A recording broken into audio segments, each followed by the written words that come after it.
Hello,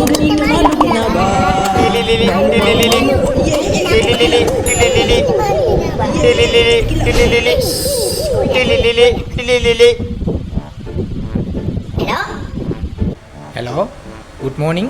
මේ සිරිපාල මහත්තයාද? කවුද?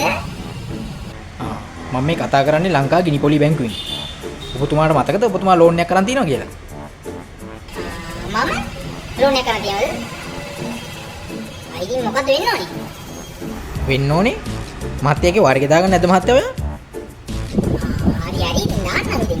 මොකද හදිස්සිය? හැමදාම දානවා විතරයිනේ මහත්තයා කියන්නේ. ලෝන් එක අරගෙනම වාරිකේ දෙකේ දාලා තියෙන්නේ. දැන් මාස 6ක්ම ලෝන් එක ඇරියස්නේ මහත්තයා. මහත්තයා කවද්ද මහත්තයා වාරිකේ දාගන්නේ ඔයා? හරි දාන්න ඉතින් මම දාන්නකෝ. ඔව් ඉතින් මහත්තයා ලෝන් එක ගන්න තිබ්බ හදිස්සියටම ලෝන් එක ඉවර කරා නම් නේද හොඳ? ඉතින් ඔයාට හදිස්සිය කියලා ඉතින් මම මොනා කරන්නද? දැන් ඔබතුමා ලෝන් එක ගන්න ආවේ ලොකු හදිස්සියක් කියලානේ. දැන් ඔබතුමා ලෝන් එක අරගෙන අවුරුද්දක් වෙන්න එනවා. දැන් ඔබතුමා ලෝන් එක ගෙවන්නේ නැහනේ. අපිට දැන් හදිස්සි මේ ලෝන් එක ඉක්මනට ඉවර කරන්නකෝ. අපේ ආච්චි මැරුණානේ. මට ඒ හින්දා තමයි මේ වාරික ටික දාගන්න බැරි වුනේ. මේක මාර වැඩක් නේ. ඈ? මේකෙනි බලන්නකෝ මේක පුදුම වැඩක් නේ.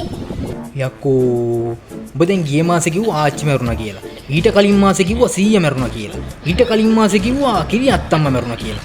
උඹට ආච්චිලා සීයලා කීයක් ඉන්නවද බං පවුලේ? අනේ ඔව් සර් ඉතින් අම්මගේ පැත්තෙනුයි තාත්තගේ පැත්තෙනුයි වටපිටාවේ නෑදෑයොත් එක්ක බැලුවම අත්තම්මා සීයලා ගොඩක් ඉන්නවනේ. ඉතින් මේ ලෝන් එක ගත්තට පස්සේ ඒගොල්ලෝ ඔක්කොම එකින් එක මැරෙනවානේ. මොකද කරන්නද? ඔහේගේ ඔය පල්බුරු කියා ගන්නවා ගිහිල්ලා කොණ්ඩේ බදපු චීනෙක්ට මට ඒවා දාලා නෑ. හෙට උදේ 10 වෙනකොට ලෝන් එක දාන්න මහත්තයා. එච්චරයි කියන්නේ. හෙට උදේ 10 වෙනකොට? ඔයා මට තරජනය කරනවද? නෑ තරජනය කරන්නේ ලෝන් එක දාන්න කියලා කියන්නේ මහත්තයා. තරජනය කළේ නෑ? මොකද නැත්තේ? දැන් මට උඹ කියලා කතා කරා නේ? කස්ටමර්ස් අත ඔහොමද කතා කරන්නේ?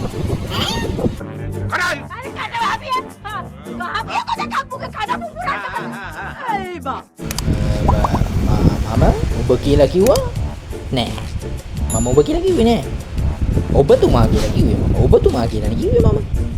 නෑ මට උඹ කියලා කතා කළේ. හරි මොකක් හරි ගමන්නේ. හෙට උදේ වෙනකොට වාරිකේ දාගන්නකෝ. හරි ඉතින් දාන්න මොකද හදිස්සිය? අපිට හදිස්සිය ඔය ඉක්මනට ලෝන් ඉවර කරන්න. අපිට හදිස්සිය ගොඩක් නේ. ඉතින් යකෝ මට හදිස්සි නෑනේ වාරිකේ ගෙවන්න. මොකද්ද ගම්ස්ලාට දෙන හදිස්සිය? නැති වෙන්න බෑ. වාරිකේ ගෙවන්න හදිස්සියෙන් ඕනි. ඉක්මනට කරන්න ඕනි. හදිස්සියෙන් ඕනි. ඉතින් ඔය තරම් හදිස්සියක් තියනවා නම් උඹලා බැංකුවෙන්ම ඔබ ලෝන් එක ගනිකෝ. මටවද දෙන්නේ? මොන මගුලක්ද මේ? යකෝ පොල් බූරු කුණ කටෝ මේ අහපන් ගොම්බල්ලා තෝ ගිය අවුරුද්දේ ලක්ෂ 5ක ලෝන් එකක් ගත්තා නේද? ගොම්බල්ලා කුණ කටුවා. කියන්නේ මම ගත්තා. එතකොට තෝ දන්නේ නැද්ද ඇට හිවලෝ ඒ ගත්ත ලෝන් එක මේ බැංකුවට ආයි ගෙවන්න ඕනි කියලා. දන්නවනේ. ලෝන් එක ගත්තොත් කොහොමද වාරිකේ ගෙවන්න ඕනේ? දන්නවා. එහෙනම් තෝ ඇයි බල්ලෝ වාරිකේ ගෙවන්න නැතුව මේ මග අරින්නේ? ඉතින් මං කිව්වනේ ඉතින් හදිස්සියකට ගත්ත කියලා. මට ඉතින් මගේ ආච්චි සීයයි මැරුණානේ. මම මොනා කරන්නද? ඔව්වේ දෙන්නා. තෝගේ ආච්චිලා 100ට හාල් කරන්න යකෝ තොටන් ආච්චිලා 100 ඇරෙන්න වෙන නෑදෑයෝ නැද්ද මී හරකෝ? මී හරකා? යකෝ මමද මී හරකා? තෝනේ මී හරකා? මගේ ආච්චිලා 100යි මැරුණාට තොර දුක නෑනේ. මට මේ දුක. හරි මෙහපන් තෝ වාරිකේ ගෙවනවද නැද්ද කියපන්කෝ? ගෙවනවා. ඉතින් බල්ලෝ උඹ කවදද මේක ගෙවන්නේ? මම මැරෙන්න කලින් ගෙවනවා. හෙට උදේ 10 වෙනකොට ගෙව්වේ නැත්තම් මම මේකට නඩු දානවා. ඉතින් ඔය යෝක නඩු දාන්න දෙයක් නෑනේ. තවුසේ ලෝන් එක ගන්න ඕන තවුසේගේ බැංකුවෙන් ලෝන් එක ගන්නවකෝ. මොන මගුලක්ද බම් මේ? යකෝ මට ලෝන් එකක් ගන්න ඕන මම තොට කතා කරනවද බල්ලෝ? තෝ වාරිකේ ගෙවපන්. හරකා.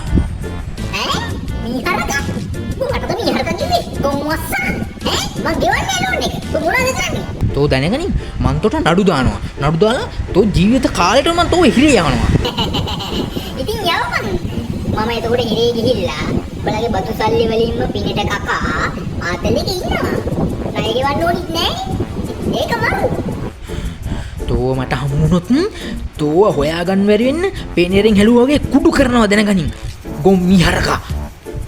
මමද මිහරකා? මමද මිහරකා? උඹට මිහරකා? කො මිහරකා? තෝගේ බැංකුවෙන් නම් තෝ ලෝන් එකක් ගන්න බැරුව තෝ මට කතා කරලා වර්ගය ගෙවන්න කියන්නේ මිහරකා. තෝ ගනික ලෝන් එක. කො ගුරු. මට බෑ මේ ජොබ් එක කරන්න. මම යනවා යන්නේ.